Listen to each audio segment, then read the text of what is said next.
Star. Βλέπε διασκέδαση.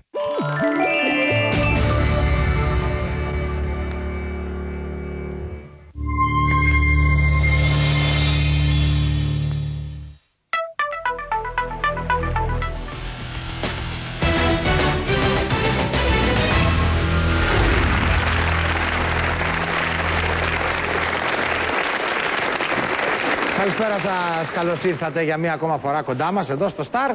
Μαζευτήκαμε και σήμερα, Παρασκευή απόγευμα, για να παίξουμε.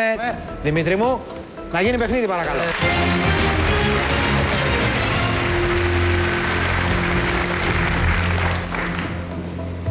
Λοιπόν, για να ξεκινήσουμε, για τα πρώτα 250 ευρώ. Ποια είναι η επιλογή σου? Πιστεύω το νούμερο 1. Πιστεύεις ότι το νούμερο 1 είναι? Είναι το σοου με τα κεριά. Πιστεύεις λοιπόν ότι το σοου με τα κεριά είναι η κυρία στον αριθμό 1. Μάλιστα. Γιατί, επειδή είναι το ντύσιμο έτσι περίεργο. Δείχνει λίγο έτσι σοου. Oriental κάπως και σοου φάση, ναι. Και πιστεύω ότι θα το είναι κάνει. αυτή. Τι? Θα παίξει κεριά μετά, αν είναι αυτό και τέτοια. Α, τι ρωτήσουμε, να το ζητήσουμε αυτό. Ναι. Το σφραγίζεις, ας πούμε. Ναι, το γιατί αν δεν το σφραγίζεις δεν πρόκειται να κάνει τίποτα. Για να δούμε. Ωραία. Σε εσάς ζητάμε παρακαλώ, στον αριθμό 1, αν μπορείτε να έρθετε εδώ στο κέντρο. Πολύ όμορφα. Στην κυρία σε παρακαλώ το δίσκο να δούμε εκεί αν μπορεί να... Τι θα δούμε? Ναι, για να δούμε θα δούμε. Λοιπόν, σας ρωτώ για 250 ευρώ, εάν όντως κάνετε σοου με κεριά.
Ζεσταθήκαμε λίγο, Ευχαριστούμε πολύ. Ναι, 250 ευρώ δικά σου καταρχήν, να το πούμε αυτό. 250 ευρώ στον άνθρωπο.